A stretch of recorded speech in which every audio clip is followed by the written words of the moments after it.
Hello students, our today's topic is precautions in the use of secondary data. जब हम secondary data को use करते हैं तो उनको use करने से पहले कुछ precautions को ध्यान में रखना पड़ेगा. After that हम secondary data को use कर सकते हैं. क्यों ऐसा है कि हमें secondary data को use करने से पहले कुछ precautions को ध्यान में रखना पड़ेगा. क्यों ज़रूरत है बेटा? देखो, आपको ये बताया था कि टाइप्स ऑफ डेटा जो होते हैं वो डिपेंड करता है कि वो किस सोर्स से कलेक्ट किए गए हैं. ओके, तो क्या कहा गया था? ये कहा था कि based on the source which from which the data is collected, data can be classified into following categories. बेटा ये बताया गया था कि जो डेटा के कलेक्शन के सोर्सेज होते हैं ना, एक होता है प्राइमरी सोर्स और एक होता है सेकेंडरी सोर्स. तो जो प्राइमरी सोर्स होता है वहाँ से जो डेटा कलेक्ट किए जाते हैं वो कौन से डेटा होते हैं? Primary data. और जो सेकेंडरी सोर्स से कलेक्ट किए जाते हैं वो डेटा कौन से होते हैं? Secondary data. ओके, तो क्या है भाई, हमें ऐसा क्यों करना है, हमें प्रिकॉशंस को ध्यान में क्यों रखना है? देखो, हमने कहा data originally collected in the process of investigation. जो इन्वेस्टिगेशन का प्रोसेस है उसमें जो डेटा ओरिजिनली कलेक्ट किए गए बाय द इन्वेस्टिगेटर, उनको हम क्या बोलेंगे? Are known as primary data. तो जो डेटा इन्वेस्टिगेटर ने खुद जाके इकट्ठे किए हैं दैट आर प्राइमरी डेटा. ठीक है बेटा, तो स्वाभाविक सी बात है जो डेटा इन्वेस्टिगेटर ने खुद कलेक्ट किए हैं वो क्या होंगे? जो भी उसका ऑब्जेक्ट है उसके लिए प्रॉपरली सुटेबल होंगे, क्योंकि उसने उसी तरीके से उनको कलेक्ट किया होगा जो भी उसका ऑब्जेक्ट है उसके अकॉर्डिंग. ठीक है, तो यहाँ पे क्या होता है बेटा, प्राइमरी डेटा जो होते हैं ना वो बहुत सुटेबल होते हैं, उनको चाहे कैसे भी यूज करो कोई डिफिकल्टी नहीं आती. लेकिन जो सेकेंडरी डेटा होते हैं, data collected by other person, कौन से डेटा होते हैं सेकेंडरी डेटा? वो डेटा जो किसी अदर पर्सन ने कलेक्ट किए हैं. तो सीधी सी बात है ना, अदर पर्सन ने अगर कलेक्ट किए हैं तो उसका कोई ना कोई दूसरा टारगेट रहा होगा.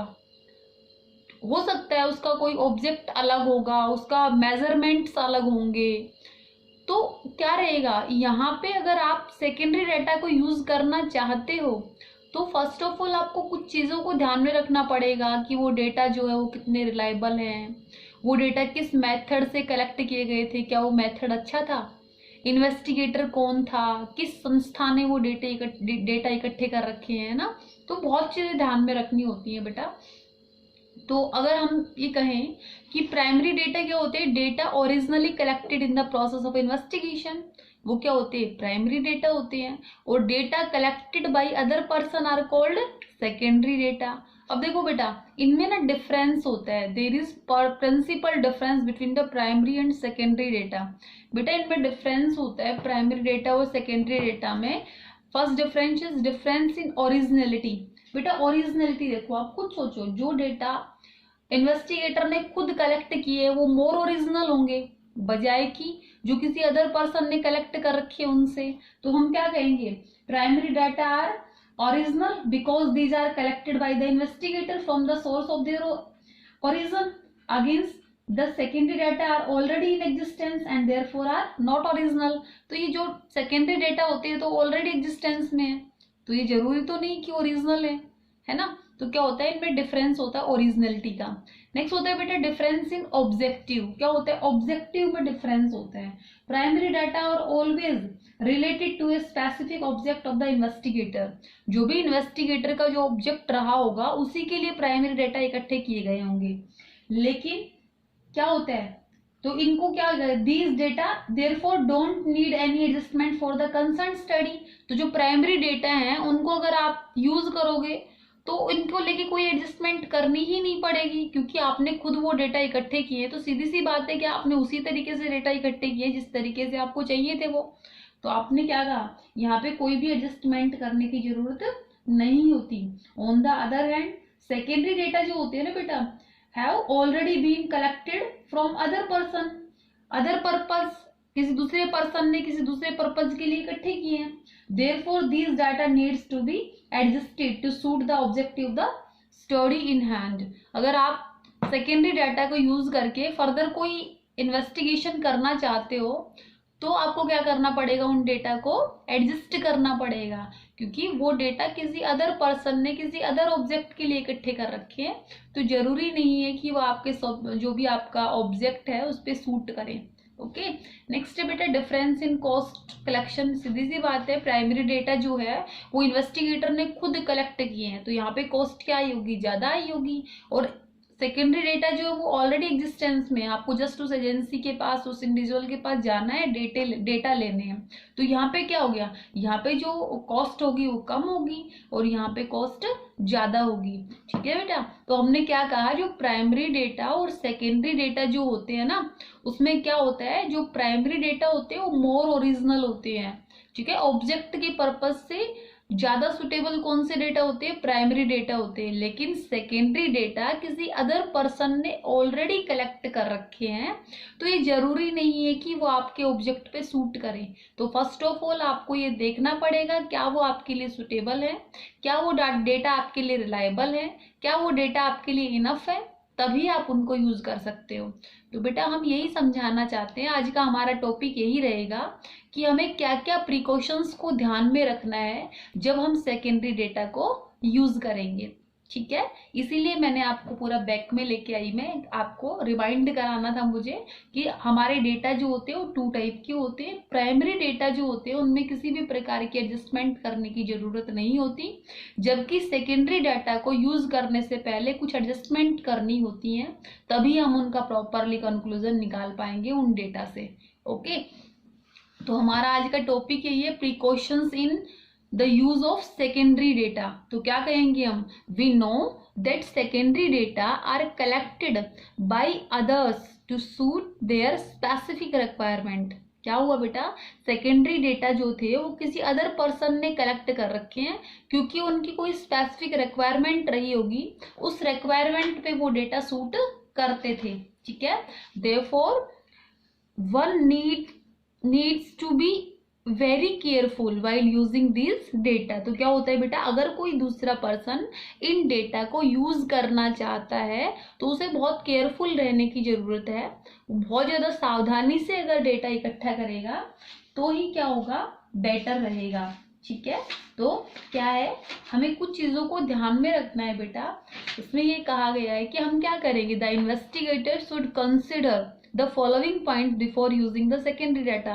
क्या क्या ध्यान में रखना है, सबसे पहले ये देखना है, आर द डाटा रिलायबल, क्या जो डेटा है वो रिलायबल हैं, are the data suitable for the purpose of investigation, जो आज का हमारा इन्वेस्टिगेशन का पर्पज है क्या उसके ऊपर ये डाटा सुटेबल रहेंगे, आर द डेटा एडिक्यूट, क्या आपके जो डेटा है वो पर्याप्त रहेंगे, इनफ रहेंगे आपके लिए, are the data collected by proper method, जो डेटा जो पहले से कलेक्टेड हैं क्या वो प्रॉपर मेथड से कलेक्ट किए गए थे, from which source was the data collected, जो डेटा कलेक्टेड थे हैं जो सेकेंडरी डाटा वो कहाँ से, किस सोर्स से कलेक्ट किए गए थे, who has collected the data, किसने उन डेटा को कलेक्ट किया था, आर द डेटा बायस्ड, क्या उन डेटा को कलेक्ट करते हुए कोई भेदभाव किया गया था।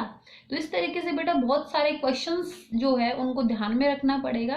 अगर उन क्वेश्चंस के आंसर फेवरेबल हैं तो हम क्या कर सकते हैं, उन डेटा को यूज कर सकते हैं। ठीक है, तो क्या कहा, some of the notable questions to be borne in the mind while dealing with the secondary data. जब भी हम सेकेंडरी डेटा को डील करते हैं, उनको यूज करते हैं, तो कुछ नोटेबल क्वेश्चंस जो हैं वो कहीं ना कहीं माइंड में पैदा होते हैं, उठते हैं माइंड में कि क्या ऐसा ठीक है, ये ठीक रहेगा इनको यूज करना। तो क्या क्या क्वेश्चंस उठते, देखो सबसे पहला है बेटा, whether the data are reliable, क्या जो डेटा है वो रिलायबल हैं। ठीक है, whether the data are suitable for the purpose of inquiry, जो हमारा आज का पर्पज ऑफ इंक्वायरी है क्या उन पे डेटा सुटेबल रहेंगे। नेक्स्ट बनता है बेटा, whether the data are adequate, जो आपके डेटा हैं क्या वो एडिक्यूट रहेंगे, आपके लिए इनफ रहेंगे, क्या जो इंफॉर्मेशन जो ऑलरेडी किसी अदर पर्सन ने कलेक्ट कर रखी है क्या वो इंफॉर्मेशन आपके लिए इनफ रहेगी।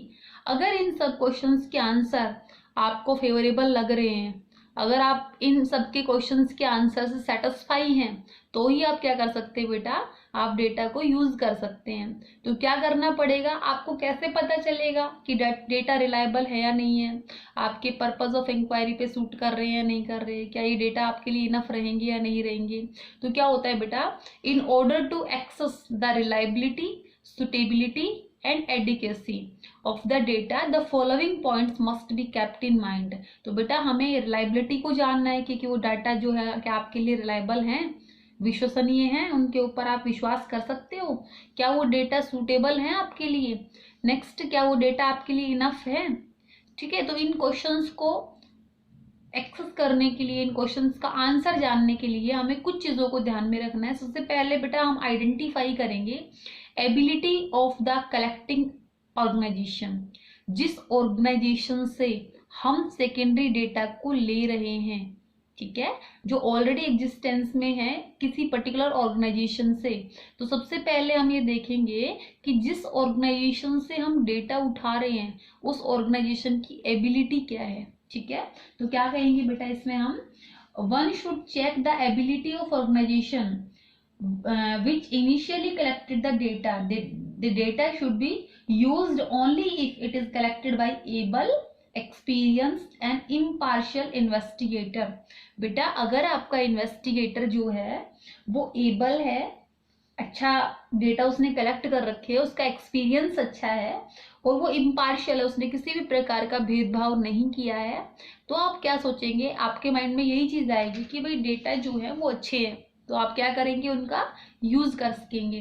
तो बेटा फर्स्ट जो पॉइंट है वो ये है, आपको ये देखना पड़ेगा कि जो ऑर्गेनाइजेशन जिससे आप सेकेंडरी डाटा ले रहे हो क्या उसकी एबिलिटी अच्छी है, क्या उसने फुलर एबिलिटी के साथ डेटा को कलेक्ट किया है। तो यहाँ पे ऑर्गेनाइजेशंस के बारे में हमने आपको डिस्कस किया था कि कलेक्शन ऑफ सेकेंडरी डेटा में हमने क्या बताया था, पब्लिश्ड सोर्स और अनपब्लिश्ड सोर्स। उसमें बहुत सारे सोर्सेज बताए थे, गवर्नमेंट पब्लिकेशन थे, सेमी गवर्नमेंट पब्लिकेशन थे, committee, commission, trade organization, associations, research institutes, journal paper, research scholars, international publications. तो उसमें हमने आपको क्या बताया था बेटा, ये जो डेटा होते हैं ना, पब्लिश्ड डेटा जो होते हैं वो क्या होते हैं, मोर रिलायबल होते हैं, क्योंकि वो किसी ना किसी पर्टिकुलर किसी गवर्नमेंट इंस्टीट्यूट से इकट्ठे किए गए होते हैं। तो गवर्नमेंट के जो डेटा होते हैं वो मोस्ट ऑफ क्या होते हैं, रिलायबल होते हैं। क्यों होते हैं, क्योंकि गवर्नमेंट एक वेलफेयर एजेंसी है। ठीक है, तो हम क्या देखेंगे, सबसे पहले हम ये देखेंगे कि जिस ऑर्गेनाइजेशन ने वो डेटा कलेक्ट कर रखे हैं उसकी एबिलिटी क्या है, जो इन्वेस्टिगेटर जिसने वो डेटा इकट्ठे किए हैं वो कितना एबल है, कितना एक्सपीरियंस है उसके पास, कितने इम्पार्शनलिटी के साथ उसने डेटा इकट्ठे किए हैं। ठीक है, नेक्स्ट पॉइंट है बेटा आपका ऑब्जेक्टिव एंड स्कोप्स। अब क्या होता है, one should note the objective of the following data as well as the scope of investigation. अब यहाँ पे क्या करना होता है बेटा, सबसे पहले तो आपको ये देखना होता है जो डेटा जिनको आप आज यूज करने वाले हो, जो वो फर्स्ट टाइम यूज किए गए थे, तो उनका ऑब्जेक्टिव क्या था और उनका स्कोप क्या था। ठीक है, अगर उस जो आज जो डेटा आप इकट्ठे यूज करने वाले हो उनका ऑब्जेक्टिव और स्कोप अगर आपके ऑब्जेक्टिव और स्कोप से मैच करता है तो आप उन डेटा को इजीली यूज कर सकते हैं। ठीक है, तो क्या कहेंगे, the data be used only if the objective and scope of the study as undertaking earlier match with the objective and scope of the present study। तो आप क्या कर सकते हो, अगर आपकी प्रेजेंट स्टडी से जो डेटा कलेक्टेड हैं उनके ऑब्जेक्टिव और स्कोप्स मैच करते हैं तो आप उनको इजीली यूज कर सकते हो। ओके, नेक्स्ट होता है बेटा मेथड्स ऑफ कलेक्शन। आपको बताया था बेटा जो डेटा कलेक्ट करने के जो मेथड्स होते हैं, हमने कितने मेथड पढ़े थे। सबसे पहले हमने कहा डायरेक्ट पर्सनल इन्वेस्टिगेशन मेथड, जिसमें क्या होता है इन्वेस्टिगेटर खुद जाके डेटा इकट्ठे करता है। दूसरा हमने बताया इनडायरेक्ट ओरल इन्वेस्टिगेशन, यहाँ से क्या होता है विटनेसेस के थ्रू डेटा इकट्ठे किए जाते हैं। लोकल सोर्सेज एंड कॉरस्पॉन्डेंस में क्या होता है, लोकल सोर्सेज जो होते हैं उनमें क्या कर जाते हैं, लोकल पर्सन्स को अपॉइंट कर दिया जाता है और वो डेटा देते हैं, जैसे कि आप न्यूज चैनल्स पे देखते जो डिफरेंट डिफरेंट एरियाज में जो है वो जो न्यूज चैनल वाले होते हैं वो डिफरेंट डिफरेंट एरियाज में होते हैं और वो क्या करते हैं अपने अपने कंसर्न एरिया की इंफॉर्मेशन को कन्वे करते हैं, ठीक है। और क्या था, मेलिंग मेथड और एनुमरेटर मेथड। इसमें क्या था, क्वेश्चनरी को बना के या तो मेल कर दिया जाता है या फिर एक पर्टिकुलर पर्सन के द्वारा उस क्वेश्चनरी को फिल किया जाता है, ठीक है। जिस तरीके से हमने मेलिंग मेथड और एनुमरेटर मेथड को पढ़ा था। तो बेटा यहाँ पे ना हमें ये देखना पड़ेगा जिन डेटा को आज आप प्रेजेंट स्टडी के लिए यूज कर रहे हो वो पहले किस मेथड से कलेक्ट किए गए थे, ठीक है। तो आप क्या कहेंगे, the method of collection of data bye original investigator should also be noted. जो भी ओरिजिनल इन्वेस्टिगेटर था उसने कौन सा मेथड लगाया था उस मेथड को आपको ऑब्जर्व करना जरूरी है, नोट करना जरूरी है। The method adopted must match the nature of investigation. जो आपका आज का प्रेजेंट स्टडी का जो नेचर है, इन्वेस्टिगेशन का जो नेचर है, अगर वो मैच हो रहा है method of collection of data से तो आप क्या कर सकते हो, उन डेटा का इजिली यूज कर सकते हो, ठीक है। नेक्स्ट आता है बेटे time and condition of the collection. अब देखो आपको पता है वार टाइम होता है जब लड़ाई झगड़े होते रहते हैं, एक होता है पीस टाइम जब सब शांति बनी हुई है, एक होता है इमरजेंसी टाइम, कोई महामारी आ गई है ना, कोई या फिर कोई नेचुरल क्लाइमेटी हो गई, बाढ़ भूकंप तूफान आ गई। तो ये डिपेंड करता है कि जब वो डेटा, जिन डेटा को आप आज प्रेजेंट स्टडी के लिए यूज करना चाहते हो वो डेटा जो है किस टाइम और कंडीशन में इकट्ठे किए गए थे। अगर वो टाइम और कंडीशन आपकी प्रेजेंट स्टडी से मैच करती है तो आप उनको डेटा को यूज कर सकते हैं, और अगर नहीं मैच करती तो आपको उन डेटा को यूज नहीं करना चाहिए। तो आप क्या कहेंगे, आप कहेंगे one should also make sure of the period of investigation as well as the condition of investigation. For example data collected during war time may not suitable for generalise set and fact during peace time. अगर हम ये कहें कि war time के जो data उठाए गए थे और अगर वो पीस टाइम में उन डेटा का यूज किया जाता है तो क्या रहेगा, रिजल्ट गलत होगा। तो आपको ये आइडेंटिफाई करना पड़ेगा कि जो डेटा जिनको आप आज यूज करने वाले हो वो किस टाइम और किस कंडीशन में उठाए गए थे, क्या वो सिमिलर टाइम कंडीशन आज है। तो अगर आपका आंसर हाँ में है तो आप उन डेटा को इकट्ठे कर सकते हो, ठीक है बेटा। नेक्स्ट आता है definition of the unit. Definition of the unit में होता है बेटा मेजरमेंट करते हैं ना किसी चीज का। तो देखो one should also make sure that the unit of measurement used in the initial collection of data are the same as adopted in the present study. तो हमने क्या कहा, जो आपकी प्रेजेंट स्टडी है उस प्रेजेंट स्टडी के हिसाब से जो पहले डेटा कलेक्ट किए गए थे उनकी जो मेजरमेंट की यूनिट है क्या वो आपकी प्रेजेंट स्टडी की मेजरमेंट यूनिट के इक्विवेलेंट है। अगर वो यूनिट जो है वो इक्विवेलेंट है, जो आज आपको सूट कर रहा है वो पहले से ही उसी मैनर में कलेक्टेड है, उसी मेजरमेंट में कलेक्टेड है, तो आप क्या कर सकते हो बेटा, उन डेटा को यूज कर सकते हो। Okay, next and last point है बेटा एक्यूरेसी।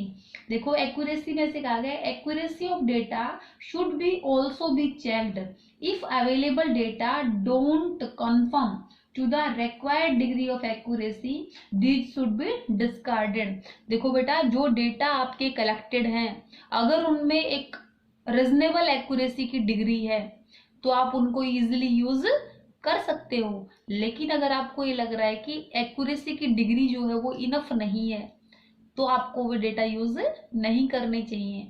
क्योंकि अगर आपको पहले से ही ये लग रहा है कि ये डेटा गलत है तो सीधी सी बात है आपका इन्वेस्टिगेशन का जो पर्पस है वो फेल हो जाएगा, आप अपना इन्वेस्टिगेशन का जो ऑपरेशन है वो सक्सेसफुली गेन नहीं कर पाएंगे। इसलिए आपको ये चाहिए कि आप उसकी एक्यूरेसी का भी मेजरमेंट लगाएं, ठीक है बेटा।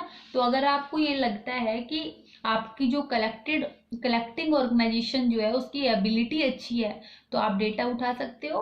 अगर आपको ये लगता है कि सेकेंडरी डेटा जो है उनके ऑब्जेक्टिव और स्कोप जो है वो आपकी प्रेजेंट स्टडी से मैच करते हैं तो भी आप उन डेटा को यूज कर सकते हो। मेथड ऑफ कलेक्शन डेटा जो है वो अगर अच्छा है तो भी आप उन मेथड को, उन डेटाज को यूज कर सकते हो। टाइम कंडीशन अगर सिमिलर है तो भी आप उनको यूज कर सकते हो।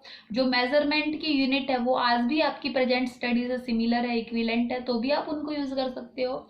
और अगर इनफ एक्यूरेसी है, अगर आपको ये लगता है कि एक्यूरेसी सही है, तो भी आप उन डेटा को यूज कर सकते हो। और अगर ये आपके फेवरेबल में नहीं है सारी सिचुएशन, तो आप लोगों को वो data as a secondary data use नहीं करने चाहिए। उससे बेटर ये होगा कि आप पर्सनली जाके प्राइमरी डेटा फिर से कलेक्ट करके अपना इन्वेस्टिगेशन करें। ठीक है, तो ये थे बेटा आपके precautions in use of secondary data, कि आपको सेकेंडरी डेटा को यूज करते वक्त किन किन चीजों को ध्यान में रखना होता है, किन किन सावधानियां, क्या क्या सावधानियां आपको बरतनी होती हैं।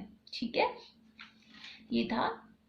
नेक्स्ट हम आगे लेके चलेंगे इस चैप्टर को। आज आप यहीं तक करेंगे, इसके प्रॉपरली नोट्स मेंटेन करेंगे, इसको क्लैरिफाई करेंगे इस पूरे टॉपिक को। ठीक है, थैंक्स।